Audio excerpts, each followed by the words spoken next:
Hello everyone, welcome to tap. आज हम UPSC EPFO के लिए 25 मोस्ट इंपॉर्टेंट एमसीक्यूज करने जा रहे हैं अकाउंटेंसी सब्जेक्ट में। बहुत ज़्यादा इंपॉर्टेंट क्लास होने वाली है। 25 में से अगर 20 प्लस आ रहे हैं मार्क्स तो पता चल जाएगा कि आपकी प्रिपरेशन ठीक ठाक है, अच्छी चल रही है। ठीक है। और अगर 20 प्लस से कम आ रहे हैं, 20 से कम आ रहे हैं, तो अकाउंटेंसी मेड इजी नाम की सीरीज़ एडुटैप के यूट्यूब चैनल में फ्रीली अवेलेबल है। उसमें 8 लेक्चर्स हैं, उनको जाके कर लेना है और फिर से इस क्वेश्चंस जो 25 मोस्ट इंपॉर्टेंट क्वेश्चंस हैं इनको फिर से अटेम्प्ट करने हैं, फिर से लेक्चर देख के, तो आ जाएंगे अच्छे खासे मार्क्स। ठीक है। तो एंड में एक बार अभी से इवेलुएट करना स्टार्ट करना है और एंड में कमेंट में लिख देना है कि कितने मार्क्स आ रहे हैं। ठीक है। जिनके भी 15 प्लस मार्क्स आ रहे होंगे उनको सबको लिख देना है कि कितने कितने मार्क्स आ रहे हैं उनके। और अगर 15 to 20 के बीच में है या 15 से भी कम है तो उनको वो 1 to 8 लेक्चर्स देख लेना बहुत ज़्यादा ज़रूरी है, दोबारा देख लेना। और जिनके 20 प्लस भी आ रहे हैं ना, और अगर उन्हें नहीं देख रखे हैं तो भी उनको देखना पड़ेगा।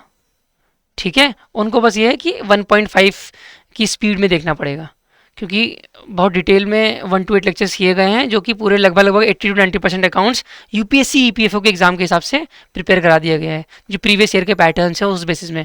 और जो आज के 25 क्वेश्चन होने वाले हैं 25, ये भी उन्हीं पैटर्न्स पे बनाए गए हैं जो पिछले साल और या फिर पिछले के पिछले साल और जो पहले के जो पेपर्स आए ना जितने भी, उन्हीं के बेसिस में ये तैयार किया गया है। तो बहुत ज़्यादा इंपॉर्टेंट है। तो प्रीवियस ईयर क्वेश्चन पेपर आपको देखना है तो ये ई बुक डिस्क्रिप्शन पे लिंक है, फ्रीली अवेलेबल है, कोई इसका चार्ज नहीं है। ये डिस्क्रिप्शन पे लिंक है, इसको देख लेना है, इसको एनालाइज कर लेना है। इसमें एपीएफसी और ईओ एओ दोनों के ही प्रीवियस ईयर पेपर जितने भी हैं ईपीएफओ वाले, सारे के सारे अवेलेबल हैं फ्रीली। ठीक है। शुरू करें आज का लेक्चर। तो मार्क्स कैलकुलेट करते चलने हैं और सारे के सारे एक्सप्लेनेशन बहुत ध्यान से सुनने हैं, क्योंकि इसको कर डाला तो यूपीएससी का अकाउंट जिंगल वाला हो जाएगा। हो जाएंगे क्वेश्चंस अकाउंटेंसी में, यूपीएससी में। ठीक है। ध्यान रखना है क्योंकि बहुत अच्छे से बना रखा है ये पेपर आज का, ये जो 25 एमसीक्यूज हैं। ठीक है। Goodwill is generally valued on the basis of what. Goodwill जब हम वैल्यू करते हैं तो किस बेसिस में करते हैं? फ्यूचर प्रॉफिट के बेसिस में, हिस्टोरिकल कॉस्ट के बेसिस में, मार्केट वैल्यू में, रिप्लेसमेंट वैल्यू में, किस में करते हैं? फ्यूचर प्रॉफिट के बेसिस में करते हैं। क्यों? क्योंकि गुडविल हमें ये दिखाता है कि हमारे फ्यूचर बेनिफिट्स हमें फ्यूचर प्रॉफिट कितने मिलने वाले हैं, तभी तो गुडविल को वैल्यू करें ना। ब्रांड की रेपुटेशन क्या, अगर मान लेते हैं हमें सेल करना है अपना गुडविल, तो इसी बेसिस में करेंगे ना। और जो खरीदने वाला बायर है वो इसी बेसिस पे खरीदेगा ना कि उसे फ्यूचर में कितना बेनिफिट मिलेगा इसकी ब्रांड की रेपुटेशन से, तो उसी को गुडविल बोला जा रहा है। तो ये फ्यूचर प्रॉफिट के बेसिस में इसको हम वैल्यू करते हैं। ठीक है। तो option number A is the correct answer. Question number 2 पे आते हैं। An asset that is expected to be converted into cash or used up within 1 year और the operating cycle. Operating cycle तो ऐसा असेट जिसको हम कैश में convert कर रहे हैं या फिर इसको यूज कर ले रहे हैं, या तो विद इन 1 ईयर या फिर with in operating cycle. Operating cycle के अंदर अगर हम इसको यूज कर ले रहे हैं या फिर हम इसको कैश में कन्वर्ट कर ले रहे हैं, तो ऐसे एसेट को हम किस में क्लासीफाई करते हैं? लॉन्ग टर्म लाइबिलिटीज में, करंट लाइबिलिटी में, लॉन्ग टर्म एसेट में कि करंट एसेट में? बताना है। करंट एसेट में। ठीक है। तो ध्यान रखना है, बच्चे यहाँ कंफ्यूज हो जाते हैं और एग्जाम में क्वेश्चन आ सकता है ऐसे। ये ऑपरेटिंग साइकिल पे क्वेश्चन आ सकता है कंफ्यूज करने के लिए यूपीएससी में, क्योंकि ये मोस्टली स्टूडेंट्स को ये लगता है कि करंट एसेट वो होते हैं जिनको हम कैश में कन्वर्ट कर सकते हैं विद इन 1 ईयर। ऐसा तो है, बट ये हाफ डेफिनेशन है। ये क्या है? हाफ डेफिनेशन है। ध्यान सुनना जो मैं बोलने जा रहा हूँ। With in 1 year half definition है। क्यों? क्योंकि ऐसे असेट जिनको हम कैश में कन्वर्ट कर सकते हैं या फिर जिनको यूज कर सकते हैं विद इन 1 ईयर और दी ऑपरेटिंग साइकिल और with in the operating cycle, मतलब अगर ऑपरेटिंग साइकिल 14 मंथ्स की है ना, और अगर मैं 13 मंथ्स में किसी को कैश में कन्वर्ट कर दिया तब भी वो करंट एसेट की कैटेगरी में आएगा, जबकि वो विद इन 1 ईयर कन्वर्ट नहीं हो रहा है। क्यों? क्योंकि 14 मंथ्स की ऑपरेटिंग साइकिल है ना, ऑपरेटिंग साइकिल से कम में कन्वर्ट हो जा रहा है, तो भी करंट एसेट होगा वो। ये ध्यान रखना है, एग्जाम में आ सकता है क्वेश्चन इसका। एग्जाम में 25 क्वेश्चन इसलिए बनाए गए, क्वेश्चन आ सकते हैं इसी लेक्चर से। मतलब एग्जैक्ट क्वेश्चन भले प्रिंट ना हो जाए, बट कंसेप्चुअल क्लियरिटी के लिए और कंसेप्ट, इन्हीं के कंसेप्ट उतर के आ सकते हैं थोड़ा सा घुमा फिरा के। ठीक है। तो ध्यान से सुनना है पूरा लेक्चर, बहुत ज़्यादा इंपॉर्टेंट है अकाउंट्स में ये लेक्चर। और 1 से 8 लेक्चर अगर कर लिया तो अकाउंट की प्रिपरेशन लगभग हो जाएगी अच्छे से। 80 to 90% मार्क्स। चाहे तो ई बुक जो दिखाई थी ना, उसको डाउनलोड करके प्रीवियस ईयर चेक भी कर सकते हैं पेपर आप लोग। ठीक है। तो वो 8 लेक्चर करके और ये वाला लेक्चर करके प्रीवियस ईयर के क्वेश्चन अटेम्प्ट कर लेना, 90% क्वेश्चन हो जाएंगे आराम से। ठीक है, तो करंट एसेट समझ में आ गया क्या होता है हमें। ठीक है, आगे देखते हैं। Which accounting principle states that expenses should be recognised in the same period as the revenue to which they relate. तो जिस पीरियड में ना रेवेन्यू जनरेट हो रहा है जिन गुड्स की वजह से, सिर्फ उन्हीं से रिलेटेड एक्सपेंस को हम रखेंगे अपने अकाउंट्स बुक में, बाकी के एक्सपेंस को नहीं रखेंगे। रेवेन्यू जो जनरेट कर रहे हैं वो जिस अकाउंटिंग पीरियड का है उसी पीरियड में हम एक्सपेंस रखेंगे उस रेवेन्यू से रिलेटेड जो भी एक्सपेंस है। ये कौन सा प्रिंसिपल कहता है? ये मैचिंग प्रिंसिपल कहता है। ठीक है, ध्यान रहेगा ना, ये कौन कहता है? मैचिंग प्रिंसिपल कहता है कि जिन गुड्स को सेल करके हम रेवेन्यू जनरेट कर रहे हैं उन गुड्स से रिलेटेड ही एक्सपेंस उस अकाउंटिंग पीरियड में रखेंगे, बाकी को हम नहीं रखेंगे, बाकी को क्लोजिंग स्टॉक में डाल देते हैं हम। ठीक है, ध्यान रखना है। तो मैचिंग प्रिंसिपल कहता है।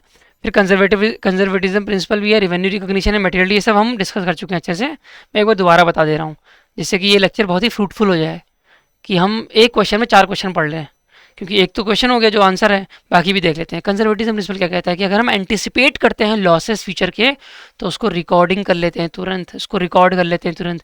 लेकिन अगर हम एंटिसिपेट करते हैं फ्यूचर के प्रॉफिट्स तो हम उनको रिकॉर्ड नहीं करते हैं, ये कहता है कंजर्वेटिज्म प्रिंसिपल। ठीक है, रिवेन्यू रिकॉग्निशन प्रिंसिपल क्या कहता है? रिवेन्यू रिकॉग्निशन प्रिंसिपल ये कहता है कि हम जो हैं रिवेन्यू को रिकॉग्नाइज कब करेंगे, इसकी टाइमिंग को शो कब करेंगे, जब हमें ये right to receive payment confirm हो जाएगा। मतलब हमें पेमेंट मिलनी ही मिलनी है, हमें पेमेंट मिलनी ही मिलनी है, ये अगर हमें कंफर्म हो जाएगा तो हम रिवेन्यू को रिकॉग्नाइज कर लेंगे। यही बोलता है रिवेन्यू रिकॉग्निशन प्रिंसिपल। ठीक है, मटेरियलिटी कॉन्सेप्ट ये कहता है कि जो भी मटेरियल इन्फॉर्मेशन है जो कि नेचर और अमाउंट पर डिपेंड करेगा ट्रांजेक्शन का, उसी को हम रिकॉर्ड करेंगे, इमटेरियल इन्फॉर्मेशन को हम स्किप कर सकते हैं। ठीक है, तो इसका आंसर ऑप्शन नंबर ए था, हम डिस्कस कर चुके हैं। When the goods are sold on credit the journal entry would include, important और आसान क्वेश्चन, जब भी हम क्रेडिट पे सेल करते हैं कुछ चीज़ें तो एक अकाउंट तो सेल बनेगा।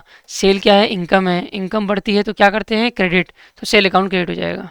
लेकिन हमने क्रेडिट में सेल किया है, क्रेडिट में सेल किया है ना, तो जो हमारा डेटर है ना उसको डेबिट कर देंगे। जो डेटर क्यों है हमारा? वो क्योंकि हमने क्रेडिट में सेल किया है तो हमारा डेटर हो गया।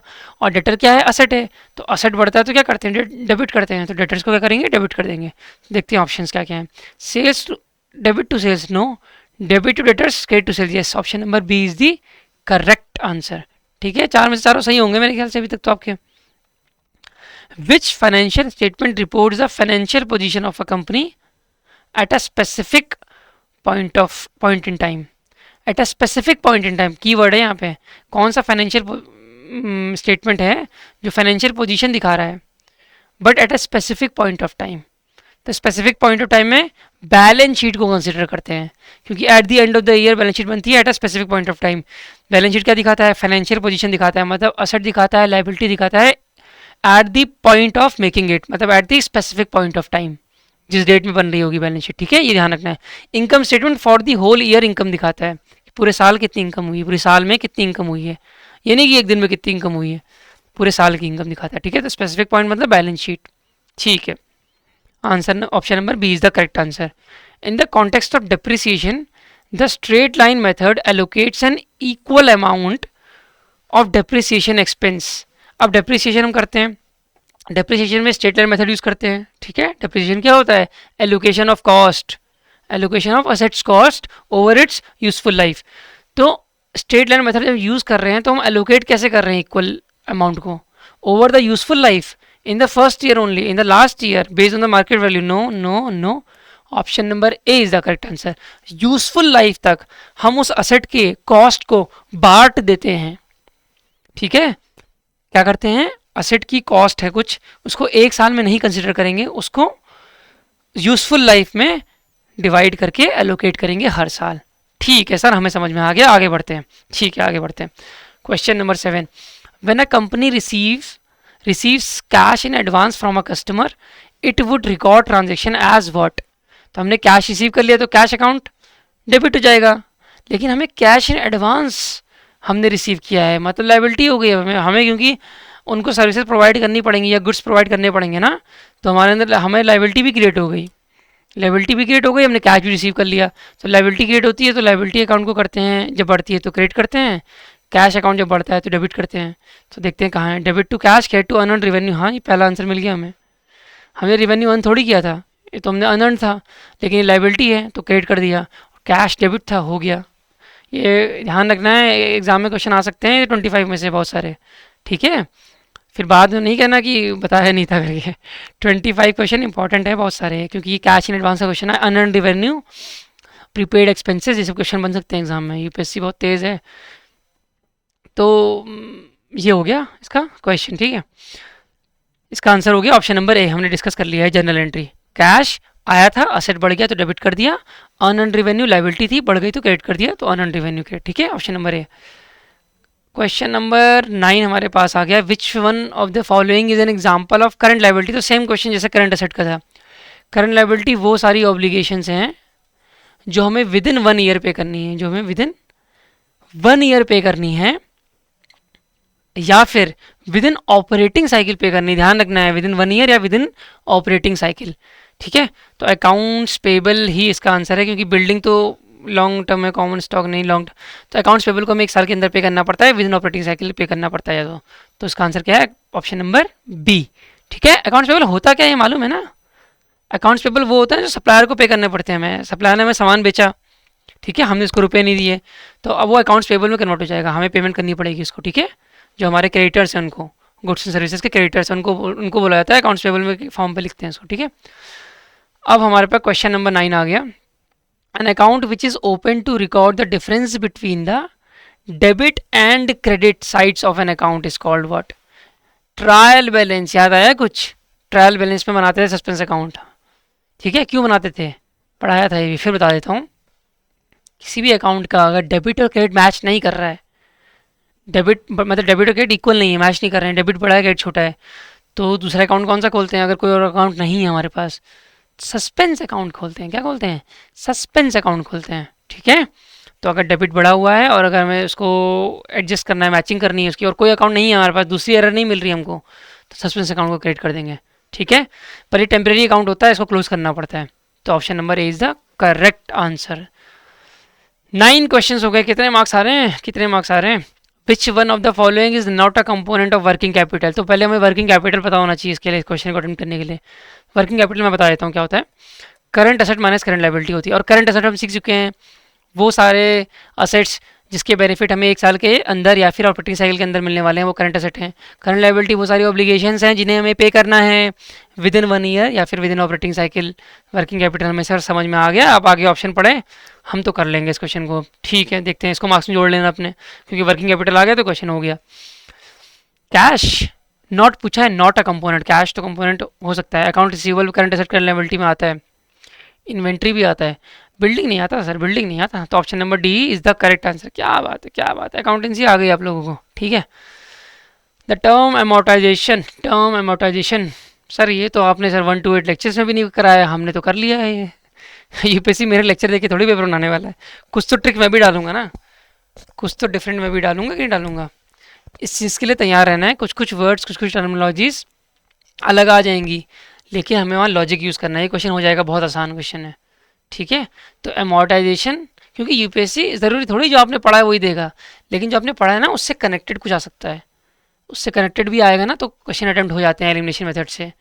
वरना सीसाइड के पेपर की थोड़ा पेपर थोड़ी आने वाला है स्टेटमेंट बेस्ड कि एलिमिनेशन ना लग पाए। ये ईपीएफओ का एग्जाम है, इसमें एलिमिनेशन लग जाएगा, ठीक है, तो ध्यान देना है। तो the term amortization is associated with the systematic allocation of the cost which of the cost of which asset, ठीक है। तो हमें amortization बताना है किस लिए यूज़ करते हैं, सिस्टमेटिक एलोकेशन करते हैं कॉस्ट की किस असेट के लिए, ठीक है। गुडविल के लिए, पेटेंट के लिए, लैंड के लिए, अकाउंट रिसीवेबल के लिए। तो ये पेटेंट के लिए करते हैं, क्योंकि जिस तरह से डेप्रिसिएशन होता है ना टेंजिबल असेट्स में, उसी तरह से amortization होता है इनटेंजिबल असेट्स के लिए।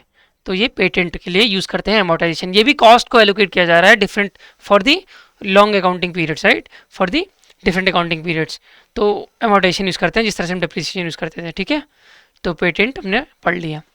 What is the formula to calculate debt to equity ratio. Debt to equity ratio, ratio analysis का क्वेश्चन है ये, रेशियो एनालिसिस। तो debt to equity ratio basically क्या है कि डेट बताता है कि टोटल आउटसाइड लायबिलिटी बताता है, ठीक है।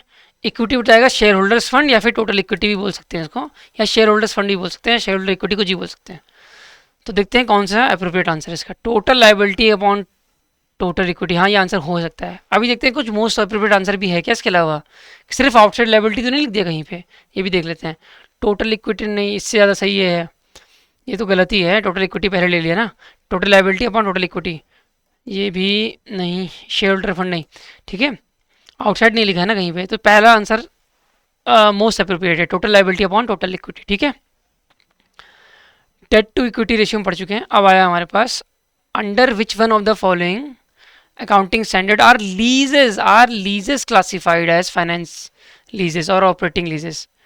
तो हमें ये बताना है कि ऑपरेटिंग लीज और फाइनेंस लीज को कौन सा अकाउंटिंग स्टैंडर्ड गवर्न कर रहा है, और इनमें से कौन सा अकाउंटिंग, जो मैंने ऑप्शंस ना दे रखे हैं इन सारों को ही पढ़ेंगे, खाली हम लीज के बारे में नहीं पढ़ेंगे। ये अकाउंटिंग स्टैंडर्ड सारे तो याद हो नहीं पाएंगे, मतलब जितने हैं एक्चुअल में, तो जितने इस क्लासेस में एमसीक्यूज के फॉर्म में है ना उनको पढ़ लेना है, और इसके करस्पॉन्डिंग जो अकाउंटिंग स्टैंडर्ड है उनको भी देख लेना है, ठीक है, उनको भी याद कर लेना है, क्योंकि इंडियन अकाउंटिंग स्टैंडर्ड के करस्पॉन्डिंग अकाउंटिंग स्टैंडर्ड्स भी हैं कुछ, उनको भी देख लेना है, ठीक है। तो ये सब याद कर लेना है, और एक बार रफली एक बार मतलब गो थ्रू हो जाना है कि अकाउंटिंग स्टैंडर्ड कौन से, अगर इंपॉर्टेंट कुछ लगे तो याद कर लेना, वरना सारे तो याद नहीं होने वाले, तो उस पर टाइम वेस्ट नहीं करना है, ठीक है, ये ध्यान रखना है। तो एक बार देख लेना है, जो याद हो जाए ठीक है थोड़े बहुत, वरना जो इस एमसीक्यूज वाले चैप्टर में जो मैंने दे रखे हैं इस लेक्चर में, उनको जरूर याद कर लेना, ये इंपॉर्टेंट है क्योंकि, ठीक है। तो लीज जो है जो गवर्न करता है इंडियन अकाउंटिंग स्टैंडर्ड 17, ठीक है, तो option number A is the correct answer. और हमारे पास सारे के सारे ये अकाउंटिंग स्टैंडर्ड रखे हुए हैं, इन सबको याद करना है हमें। Indian accounting standard leases govern करता है, अकाउंटिंग स्टैंडर्ड जो 18 है इंडियन अकाउंटिंग स्टैंडर्ड वो रेवेन्यू, और Indian accounting standard 19 employ benefit करता है, और Indian accounting standard 16 PPE govern करता है। तो हमें ये याद रखना है, ठीक है। इसका करस्पॉन्डिंग AS 10 है अकाउंट, ये भी बहुत इंपॉर्टेंट है क्योंकि पीपीई, ठीक है, एग्जाम में आ सकता है। तो हमें 13 क्वेश्चन हमने कंप्लीट कर लिए हैं। अब हम करते हैं अपना question number 14। Which of the following is not included in the financial statement as per Companies Act 2013? As per Companies Act, Schedule 3 governs this financial statement presentation of financial statement, ठीक है। तो कंपनीज एक्ट 2013 में कौन सी financial statement को का component नहीं माना गया है? प्रॉफिट लॉस तो होता है, कैश फ्लो भी होता है, statement of changes in equity होता है, फंड फ्लो नहीं होता है। तो answer option number D is the correct answer, ठीक है। ये statement of changes in equity तो कभी सुना ही नहीं होगा, सुना है? ये भी होता है क्योंकि शेड्यूल 3 के हिसाब से या कंपनीज एक्ट 2013 के हिसाब से फाइनेंशियल स्टेटमेंट के कंपोनेंट में प्रॉफिट लॉस अकाउंट आते हैं। ये ध्यान रखना है, ये आ सकता है एग्जाम में, क्योंकि स्टूडेंट्स को यही लगता है कि trading and profit loss account और बैलेंस शीट ही है फाइनेंशियल स्टेटमेंट का पार्ट। नहीं, ऐसा नहीं है, ये मेजर पार्ट है। प्रॉफिट लॉस अकाउंट भी होता है, बैलेंस शीट भी होता है, कैश फ्लो स्टेटमेंट भी होता है, और इसके बाद ये changes, statement of changes in equity भी होता है, और साथ में नेक्स्ट ईयर की जो नोट्स होते हैं ना वो भी होता है। तो ये सारे के सारे पार्ट है, ठीक है, ध्यान रखना है, ठीक है। ये एक्सप्लेनेशन लिख रखा है मैंने, क्या क्या है, बैलेंस शीट है, प्रॉफिट लॉस है, कैश फ्लो है, फंड फ्लो नहीं होता है। तो ऑप्शन नंबर डी इसीलिए आंसर था क्योंकि फंड फ्लो नहीं होता है। Statement of changes in equity भी है, साथ में एनी एक्सप्लेनेटरी नोट्स जो कि एनेक्स किया गया है फाइनेंशियल स्टेटमेंट के साथ वो भी है, ठीक है। कुछ एग्जेम्पशंस भी हैं कुछ कंपनीज के लिए, बट उनको हम नहीं देखेंगे क्योंकि हमारा जो कंपनी लॉ नहीं है, हमारा अकाउंटेंसी है पार्ट एग्जाम का, ठीक है। तो हम इन एग्जेम्पशंस को नहीं देखेंगे। मेजॉरिटी ये हमें ये याद रखना जो हमारे लिए इंपॉर्टेंट है कि क्या क्या पार्ट होते हैं फाइनेंशियल स्टेटमेंट के, ठीक है। Convention of conservatism suggest what? That anticipated losses should be recognised when? Immediately, only when realised, when realise not before, in the future when they occur. Immediately, क्योंकि कंजर्वेटिज्म यही कहता है कि जब भी अनसर्टेन होता है ना लॉसेस, मतलब अगर हम एंटिसिपेट कर पा रहे हैं लॉसेस को, भले वो अनसर्टेन है लेकिन हमारा एंटिसिपेशन है, अमाउंट हमारा सर्टेन नहीं है कि अमाउंट कितना होगा, बट हम ये एंटिसिपेट कर ले रहे हैं कि लॉसेस होंगे फ्यूचर में, बट उसकी रिलायबल उसको मेजर करके उसको क्या करेंगे, हम इमीडिएटली रिकॉग्नाइज कर लेंगे। भले अगर हमें प्रॉफिट एंटिसिपेट कर पा रहे हैं कि प्रॉफिट होने वाला है कितने भी रुपए का, उसको हम रिकॉग्नाइज नहीं करते हैं। यही कंजर्वेटिज्म कॉन्सेप्ट बताता है, ठीक है, ध्यान रखना है। क्या कंजर्वेटिज्म क्या बताता है कि अगर हम एंटिसिपेट कर पा रहे हैं फ्यूचर में कि लॉसेज होने वाले हैं तो उसको हम रिकॉर्ड कर लेंगे इमीडिएटली, लेकिन अगर हमें एंटिसिपेट कर पा रहे हैं प्रॉफिट तो हम रिकॉर्ड नहीं करते हैं, ठीक है, यही ध्यान रखना है हमें, ठीक है। तो option number A is the correct answer, ठीक है। आगे बढ़ते हैं। When an expense is paid in advance, that is prepaid expense. आ सकता है क्वेश्चन। ये सारे 25 इसीलिए बहुत इंपॉर्टेंट है, बार बार बोल रहा हूँ मैं। प्रीपेड एक्सपेंस का क्वेश्चन आ सकता है, प्रीपेड इनकम का भी क्वेश्चन आ सकता है, ध्यान रखना है। When an expense is paid in advance, अगर हमने एक्सपेंस पे कर दिया है एडवांस में तो हमारे लिए असेट हो जाएगा, क्योंकि हमें सर्विसेज तो मिलने वाली हैं फ्यूचर में। तो प्रीपेड एक्सपेंस अगर असेट है, ये बढ़ रहा है तो डेबिट करेंगे। ईजी सर, ये तो बहुत ईजी है, आपने पढ़ा चुके हैं अपने लेक्चर्स में। हाँ पढ़ा रखा है मैंने, ठीक है। कैश हमने पे किया तो कैश हो जाएगा क्रेडिट या बैंक क्रेडिट हो जाएगा। तो देखते हैं कहाँ ऑप्शन है। प्रीपेड एक्सपेंस डेबिट, हाँ। क्रेडिट टू बैंक, बिल्कुल सही, बिल्कुल सही। Option number A is the correct answer, ठीक है। समझ लिया हमने अच्छे से कि प्रीपेड एक्सपेंस क्या है, असेट है, तो बढ़ता है तो क्या होता है, डेबिट होता है। कैश है बैंक क्या है, असेट है, घटता है तो क्या होता है, क्रेडिट होता है। तो जनरल एंट्री हो गई। क्वेश्चन नंबर 17, कितने मार्क्स आ रहे हैं अभी तक। When is revenue recognise under the accrual basis, under the accrual, not cash, not cash. Accrual basis क्या कहता है कि as soon as transaction is taking place we have to record it, right. So transaction जब होगा ना, जब event, जब economic event होता है तो हम इसको रिकॉर्ड कर लेते हैं। हम कैश के रिसीव होने या कैश के पे करने का वेट नहीं करते हैं, ठीक है। तो when the cash is receive तब रिकॉर्ड करते हैं, नहीं। When an order is placed, नहीं। व्हेन द गुड्स और सर्विसेज आर डिलीवर्ड, अरे डिलीवर कर दिया तो राइट टू रिसीव पेमेंट तो हमें मिल गया, फिर हम रेवेन्यू रिकॉग्नाइज कर लेंगे। तो ये हमारे इंपॉर्टेंट इकोनॉमिक इवेंट है, जब हमने गुड्स एंड सर्विसेज को डिलीवर कर दिया या सर्विसेज को रेंडर कर दी। तो रेवेन्यू रिकॉग्निशन कॉन्सेप्ट यही कहता है ना कि रेवेन्यू को रिकॉग्नाइज कब करना है, कब करना है, कैश के बेसिस में नहीं करना है, किसके बेसिस में करना है, एक्रूवल बेसिस में करना है। और अगर मैं गुड्स एंड सर्विसेज रेंडर कर दिया, डिलीवर कर दी, तो मैं right to receive payment establish कर लिया, तो हम इसको रिकॉग्नाइज कर लेंगे, ठीक है। When an invoice is issued, no, तो most appropriate answer is option number C, ठीक है। Which financial statement shows income of a company for an accounting period, income, income for an accounting period.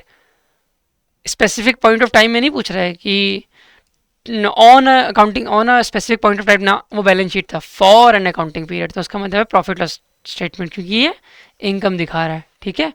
तो option number B is the correct answer. 19 question पे आते हैं। What is the purpose of depreciation. Depreciation क्या होता है, depreciation क्या होता है ना, बेसिकली हमने कोई एसेट खरीदा, 1 लाख का, 1,10,000 का हमने एसेट खरीद लिया, मान लेते हैं 1 लाख का, मान लेते हैं, चलो 1 लाख का एसेट खरीद लिया। इसे हम एक ही साल में, एक किसी साल में खरीदा होगा ना, उसी अकाउंटिंग पीरियड में पूरा 1 लाख रख देंगे क्या एक्सपेंस, नहीं। क्यों नहीं रखेंगे, क्योंकि ये आगे आने वाले बहुत सारे सालों तक यूज़ होने वाला है ना। तो जब बहुत सारे आने वाले आगे सालों तक यूज़ होने वाला है तो उसके एक्सपेंस को भी आने वाले सालों में बांटेंगे ना, इसी को डेप्रिसिएशन कहते हैं। किसको, कि जो कॉस्ट ऑफ एन एसेट है ना, उसकी कॉस्ट को हम एलोकेट कर रहे हैं डिफरेंट पीरियड्स में ओवर इट्स यूजफुल लाइफ। जब तक ये मशीन चलने वाली है तब तक के लिए, मान लेते हैं 10 साल चलने वाली है, 10 सालों में बांट देते हैं इसको, 10,000 रुपये हो जाएंगे हर साल के। तो ये जो एक्सपेंस बांट रहे हैं ना, हर साल हम इस 1 लाख रुपये को कन्वर्ट कर दे रहे हैं 10,000 रुपये में, 10,000 रुपये हर 10 साल के, एक पूरे 10 साल के लिए। तो ये क्या कर रहे हैं हम, एलोकेट कर रहे हैं 1 लाख को 10 सालों में, तो इसको डेप्रिसिएशन बोलते हैं। तो decrease the value of an asset of over time, no decrease थोड़ी कर रहे हैं हम, एलोकेशन कर रहे हैं। लग रहा है कि डिक्रीज हो रही है वैल्यू, एसेट की डिक्रीज होती है, बट पर्पस पूछा है, क्या लग रहा है ये नहीं पूछा है, पर्पस पूछा है डेप्रिसिएशन का, ठीक है। पर्पस क्या है, to allocate the cost of an asset over its useful life, yes it is, ठीक है। तो option number B is the correct answer. Under which accounting standard, फिर से अकाउंटिंग स्टैंडर्ड का क्वेश्चन डाला है मैंने ताकि याद हो जाए, याद कर रहे हैं जो जो लिखे हैं, ठीक है। अकाउंटिंग स्टैंडर्ड 18, 17, 16 और 10 हमने लीज पढ़ लिया था। रेवेन्यू की बारी आएगी तो option number A correct answer है। अकाउंटिंग स्टैंडर्ड 18, क्या पढ़ा था लीज में, 17, ठीक है। और एक और पढ़ा था पीपीई, किस में है कौन बताएगा, ठीक है। सारे देखते हैं अभी क्या है, वैसे 16 है पीपीई का, ठीक है। अकाउंटिंग स्टैंडर्ड 18 रेवेन्यू याद होना चाहिए साथ में।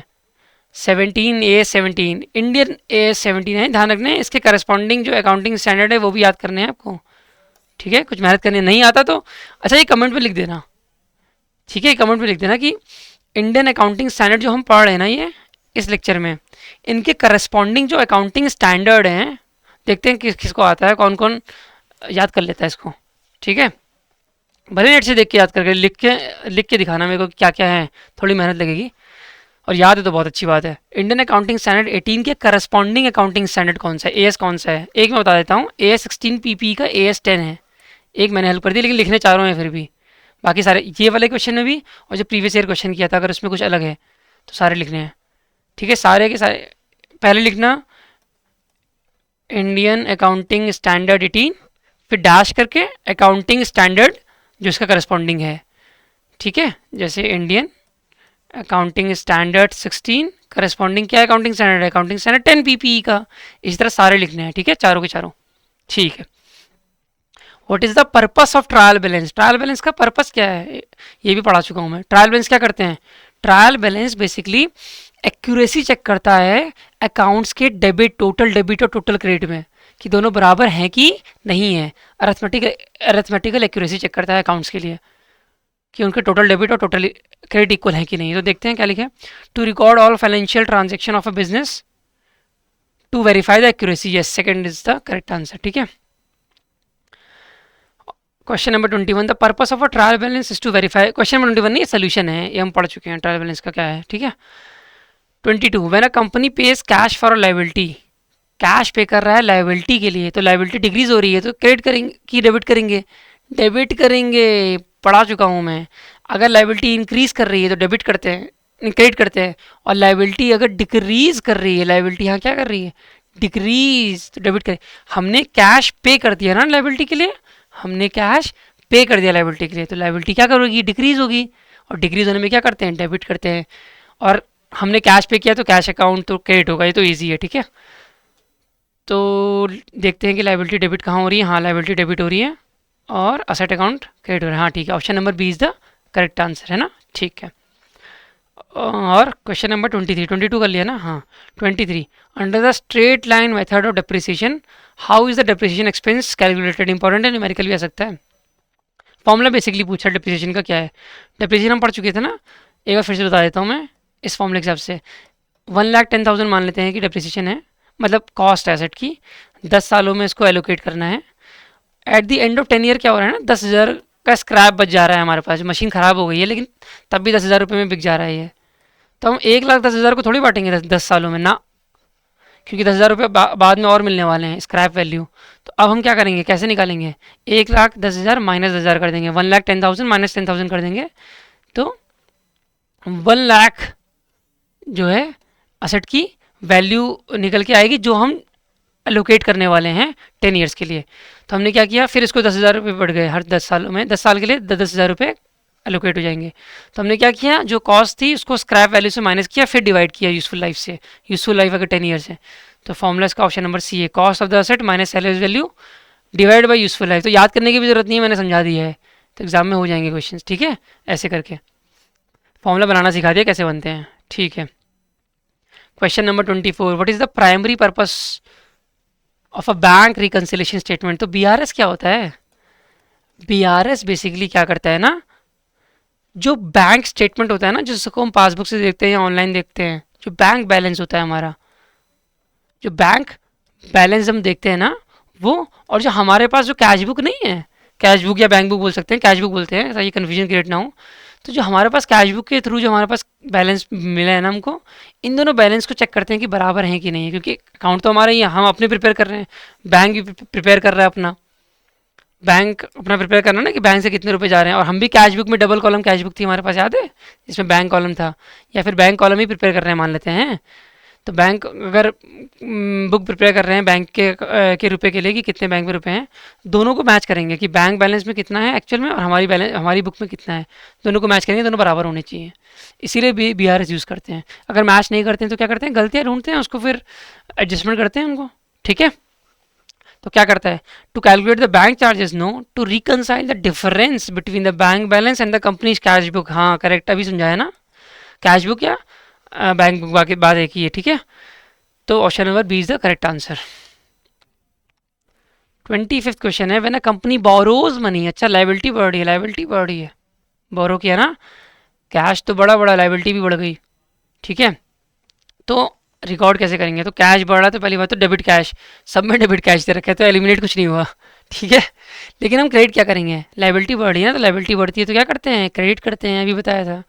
तो क्रेडिट लायबिलिटी कहाँ है, सेकंड वाले में, तो option number B is the correct answer, क्योंकि ये लास्ट क्वेश्चन था। 25 में से कितने नंबर आ रहे हैं, जितने भी नंबर आ रहे हैं उसको कमेंट सेक्शन में बताना है, फिर मैं बताऊंगा क्या इंप्रूवमेंट के लिए चाहिए। अगर मतलब अगर 20 से, अगर मान लो 15 से 22 के बीच में आ रहे हैं ना, तो वो 1 to 8 लेक्चर्स हैं ना, जो वो तो पक्के का पक्का करना है। एडोटैप में फ्रीली अवेलेबल है वो यूट्यूब में, अकाउंटेंसी मेड इजी करके होंगे, डे 1 डे 2 करके 8 लेक्चर्स हैं टोटल, उनको करने हैं। फिर दोबारा इन लेक्चर इसको देखना है, फिर आ जाएंगे 20 के ऊपर मार्क्स, ठीक है। और अगर 20 के ऊपर आ रहे हैं वैसे अभी अगर, तो मतलब अच्छी खासी प्रिपरेशन है, तो लिखना ज़रूर है जितने भी मार्क्स आ रहे हैं। 15 से प्लस जितने के भी हैं सबको लिखना है कि कितने मार्क्स आ रहे हैं, ठीक है। तो इसके बाद हमारा आंसर पता चल गया हमको कि डेबिट बैलेंस कैश होगा और लायबिलिटीज़ हमारी क्रेडिट हो जाएंगी।